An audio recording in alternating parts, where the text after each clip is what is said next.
Est-ce que vous saviez que dans l'attraction Pirates des Caraïbes à Disneyland Paris, vous pouvez voir Capitaine Crochet et Monsieur Mouche de Peter Pan, qu'il y a un détail caché que personne ne connaît dans la file d'attente, que vous pouvez voir Mickey plusieurs fois dans l'attraction, ou encore que vous pouvez voir un objet étrange se déplacer au plafond dans la scène finale du trésor avec Jack Sparrow. Dans cette vidéo, on va découvrir ensemble les 50 plus grands secrets de l'attraction Pirates des Caraïbes à Disneyland Paris. Pour commencer, directement à l'entrée de l'attraction, nous nous retrouvons dans un fort espagnol, mais nous n'entrons pas du tout par la grande porte, mais plutôt par une entrée dérobée, une grotte secrète qui nous mène directement vers l'arsenal, et c'est à ce moment que nous plongeons dans l'obscurité de la file d'attente. Nous passons alors de la pleine lumière jusqu'à l'obscurité de ces couloirs, ce qui nous fait automatiquement ralentir. Et justement dans ces couloirs, on va découvrir un secret incroyable, puisqu'après avoir longé la pièce sur notre gauche où le sol s'est effondré, on va d'ailleurs reparler plus tard dans la vidéo de ce sol écroulé qui cache un secret que personne ne connaît. Une fois arrivé à l'angle du couloir, si vous levez les yeux sur votre droite, vous observerez une petite ouverture dans laquelle on peut apercevoir un panneau sur lequel il est écrit Pirates Ye Be Warned, qui peut se traduire par Pirates, vous voilà prévenu. Et ce panneau, il est pas du tout là par hasard, c'est en fait une référence à la saga Pirates des Caraïbes, puisqu'en effet il s'agit d'une référence au panneau que l'on voit dans le premier film de la saga, lorsqu'on a la première apparition de Jack Sparrow et que ce dernier arrive à Port-Royal. On voit justement au loin ce même panneau avec écrit Pirates Ye Be Warned juste avant d'entrer dans le port. Toujours dans la file d'attente, à un moment sur votre droite, vous allez voir une petite salle de torture où sont enfermés deux squelettes, et à l'intérieur on peut même voir une vierge de Nuremberg qui est en fait un instrument de torture, ce qui donne vraiment une atmosphère particulière à ces couloirs, nous laissant bien comprendre que nous ne sommes pas les bienvenus. Après avoir fait cette file d'attente dans la pénombre, nous arrivons enfin au port avec une ambiance qui est juste incroyable et cette fameuse odeur de chlore qui commence à nous chatouiller le nez. Nous embarquons alors dans nos bateaux et nous débutons notre croisière. Et justement pendant cette croisière, est-ce que vous aviez remarqué qu'au tout début de l'attraction, après avoir longé le restaurant sur notre gauche, à ce moment nous finissons par traverser une immense épave qui est vraiment énorme si vous la regardez bien. Et d'ailleurs cette épave on l'avait vue dans la file d'attente, puisqu'en arrivant dans le port, on avait sa proue qui dépassait au-dessus de nous. Donc déjà on avait un avant-goût de l'attraction. Et d'ailleurs lorsque vous arrivez à l'intérieur de cette épave, si vous regardez bien sur votre gauche, vous allez voir à l'intérieur une pieuvre et un crabe autour d'un trésor. Vraiment faut porter votre attention dessus pour le voir, mais vous les voyez juste ici. En plus ils sont animés et ça rajoute énormément de vie à cette épave. Nous entamons une énorme montée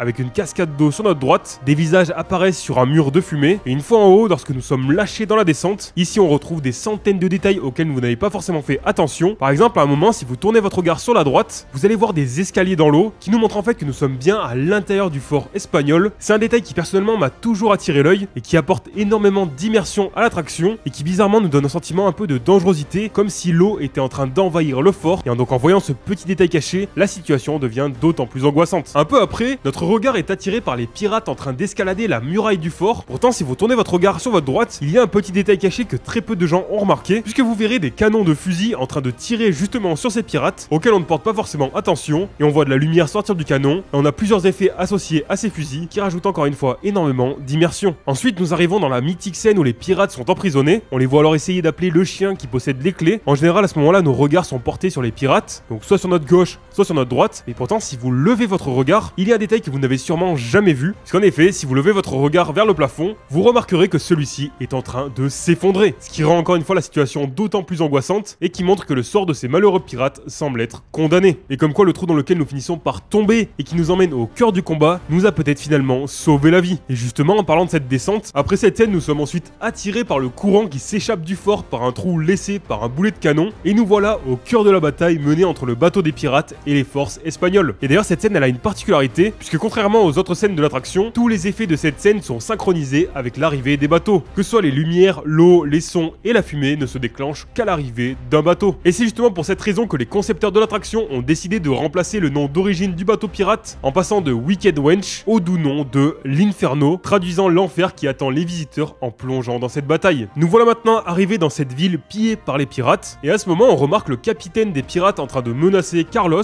qui est en fait le maire de la ville. Il est attaché à une chaise et le capitaine des pirates le plonge dans le puits pour le questionner sur l'emplacement d'un trésor. On peut même voir sa femme dans les fenêtres en hauteur et les responsables municipaux captifs des pirates. Et justement dans cette scène du puits, la plupart des vêtements qui sont portés par les animatroniques datent en fait d'avant 1900 et proviennent d'un magasin de costumes anciens de Londres. Donc en fait tous les vêtements que portent les animatroniques ici sont de véritables vêtements d'époque et ça ajoute vraiment quelque chose à cette scène, surtout à partir du moment où on connaît ce secret. D'ailleurs justement toujours dans cette scène, est-ce que ces deux pirates ne vous disent pas quelque chose? En effet ce sont en fait fait des références à Capitaine Crochet et Monsieur Mouche dans Peter Pan. Et c'est vrai qu'on les reconnaît bien, notamment avec leurs habits. Et maintenant, à chaque fois que vous passerez à côté de cette scène, vous verrez Capitaine Crochet et Monsieur Mouche. Et en général, c'est un secret qui est plutôt cool à raconter. En continuant d'avancer dans la ville, on se retrouve face à une vente aux enchères où les villageois sont obligés de donner leurs biens les plus précieux. Et pour ceux qui ne le savent pas, cette scène était complètement différente à l'ouverture de l'attraction. En effet, il existait deux versions de l'attraction Pirates des Caraïbes à Disneyland Paris, puisque l'attraction a connu une énorme rénovation en 2017 pour les 25 ans du parc, et au-delà du changement du nom du restaurant qui se nomme maintenant Captain Jack's, la scène des enchères a aussi été remplacée. En effet, avant la rénovation, la scène représentait des pirates à la recherche d'une épouse pour ensuite se transformer aujourd'hui en une vente aux enchères avec les objets de valeur des villageois. Et oui, forcément à l'époque c'était une scène un peu controversée, mais Disney a préféré changer tout ça. D'ailleurs, dans cette première version, à la fin de l'attraction, on ne voyait pas Barbossa se transformer en squelette, et sur le trésor trônait un squelette à la place de Jack Sparrow aujourd'hui. D'ailleurs, vous savez forcément que Jack Sparrow, on le voit à la fin de l'attraction sur le trésor, mais est-ce que vous savez qu'on le voit à un autre endroit de l'attraction? En effet, c'est assez visible, mais si vous n'avez pas fait l'attraction de nombreuses fois, vous êtes peut-être passé à côté, puisque justement, juste après la scène de l'enchère, sur notre gauche, on voit un pirate, et derrière ce pirate, on voit un tonneau.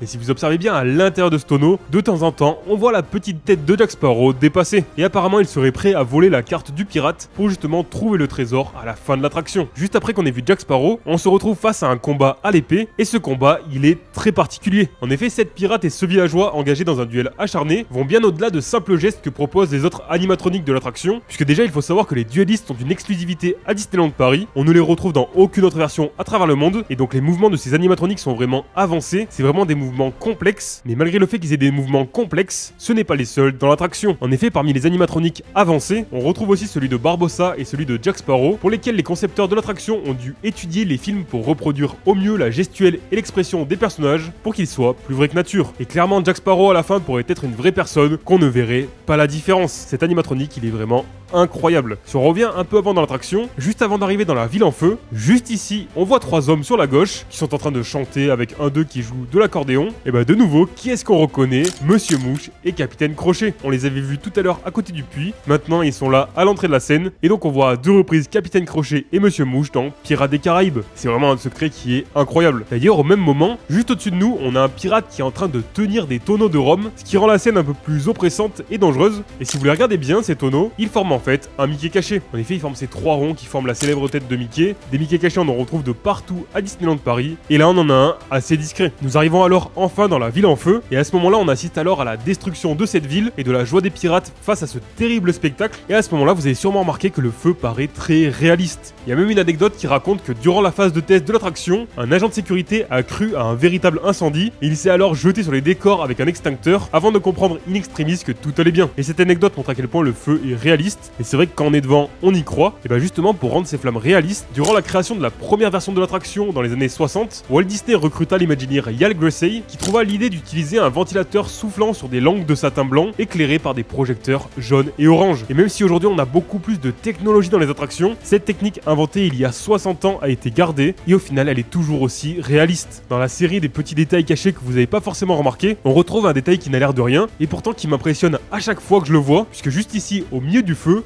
on voit une corde à linge avec justement du linge dessus et ce détail on ne le voit que juste avant de plonger dans les décombres de la ville en feu. Juste avant, en arrivant dans la scène, on ne le voit pas du tout, on peut vraiment juste le voir pendant quelques secondes et c'est vraiment un détail qui semble ne servir à rien tant il est presque invisible et pourtant c'est là qu'est toute la beauté de l'attraction avec ces milliers de détails qui ne sont jamais laissés au hasard. À ce moment de l'attraction, nous nous préparons à un second plongeon et justement pendant cette descente sous les décombres, on assiste à des dizaines d'effets et on peut remarquer justement le brasier juste au-dessus de notre tête avec lequel on pourrait presque ressentir la chaleur de la ville en train de brûler et ça fait encore partie de ces petits détails cachés auxquels vous n'avez pas forcément prêté attention. Et d'ailleurs dans cette descente, lorsqu'on plonge dans l'obscurité sous les décombres de la ville, dans cette chute on a une particularité incroyable puisqu'entre les éclairs, la fumée et les bruits d'explosion, ce n'est pas moins de 70 effets qui se combinent en moins de 4 secondes durant ce plongeon dans l'obscurité, ce qui rend cette scène vraiment mythique et à chaque fois très impressionnante. Après cette chute, on se retrouve pendant un court instant dans l'obscurité, puis nous arrivons dans cette fameuse grotte. Et d'ailleurs, est-ce que vous aviez déjà remarqué que cette grotte a une forme particulière? Puisqu'une fois que vous arrivez dans cette grotte, si vous l'observez bien, vous verrez l'apparition d'une tête de mort qui se forme lorsque nous arrivons dans cette grotte secrète. La forme ne reste pas très longtemps,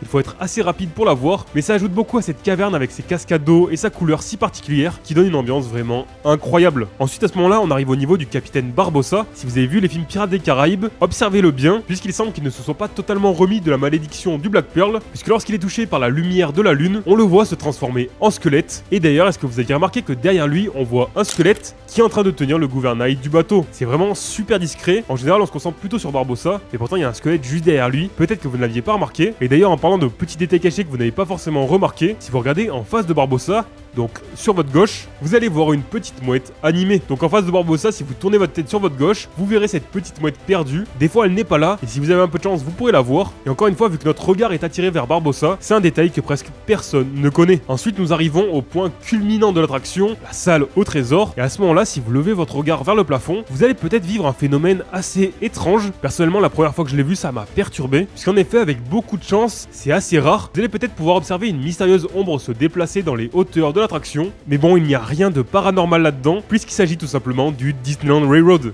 Et oui, le train qui fait tout le tour du parc Disneyland passe à un moment durant son trajet dans l'attraction Pirates des Caraïbes. Donc si vous montez à bord de ce train, vous pourrez voir les dernières scènes de l'attraction, avec la scène du trésor de Jack Sparrow et la scène de Barbossa. Et donc dans l'attraction Pirates des Caraïbes, si vous avez de la chance et que vous levez votre regard à ce moment-là, vous allez pouvoir voir passer le train. Et en vrai, quand on le voit, c'est plutôt marrant. Maintenant, si on se concentre sur la salle au trésor, on retrouve ici pas mal de petits secrets. Sur celui-ci, on retrouve évidemment l'unique Jack Sparrow, qui comme à son habitude a devancé ses concurrents. Il trône sur cet immense trésor rempli de pièces d'or avec son perroquet et son verre de rhum à la main, en chantant la mythique chanson Yo-ho, a pirate's life for me. Et malheureusement, sur ce trésor, ce ne sont pas de véritables pièces d'or, mais toutes ces pièces qui sont éparpillées un peu partout dans la scène ont toutes été collées à la main, et on en compte pas moins de 30 000. Donc dans cette scène, vous avez 30 000 pièces d'or devant vous, même si ce n'est pas des vrais, c'est impressionnant. Et donc on peut se dire que c'est un trésor à la hauteur des exigences du capitaine Jack Sparrow, et apparemment il aurait donc trouvé ce trésor en volant la carte aux pirates qu'on a vu tout à l'heure. D'ailleurs dans cette scène, est-ce que vous aviez déjà remarqué que le perroquet à côté de Jack se tient sur le chapeau d'un pirate qui est maintenant un squelette? Et bah ce squelette, ce serait apparemment celui qui trônait sur ce trésor dans la première version de l'attraction. Donc ce squelette a juste été décalé sur la droite de Jack, puisqu'au final c'est lui qui l'a remplacé. Donc on peut imaginer qu'il a juste décalé pour trôner sur son trésor. D'ailleurs dans cette scène, évidemment on retrouve un Mickey caché, puisque si vous observez bien les assiettes au sol à ce niveau-là, vous verrez 3 assiettes qui forment encore une fois la tête de notre souris préférée,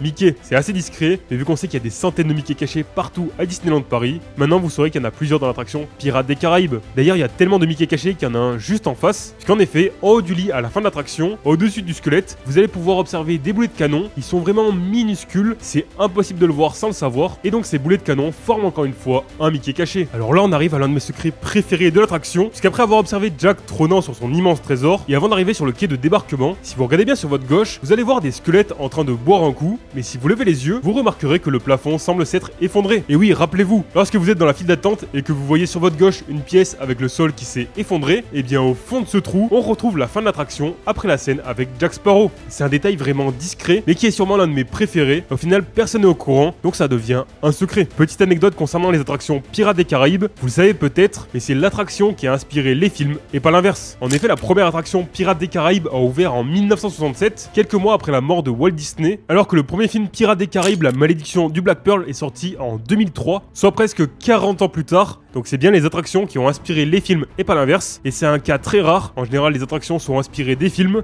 mais là c'est l'inverse. Et justement, on retrouve de nombreuses références à l'attraction dans les 5 films Pirates des Caraïbes. Pour commencer, dans le premier film Pirates des Caraïbes, la malédiction du Black Pearl, on retrouve les prisonniers et le chien juste à côté de la cellule de Jack Sparrow, donc qu'on a vu nous au début de l'attraction. Les duellistes qui, avant la rénovation de 2017, étaient 2 hommes, ont inspiré la scène où Jack Sparrow et Will Turner s'affrontent dans l'atelier du forgeron. Pour le pirate qui dort avec ses cochons dans la ville en feu, on retrouve une référence avec Gibbs sur l'île de Tortuga, lorsque Will et Jack le réveillent avec un seau d'eau. Le trésor maudit est une référence assez évidente à la grotte secrète que l'on retrouve à la fin de l'attraction. Et enfin, le film commence par Elisabeth enfant qui fredonne la chanson de l'attraction.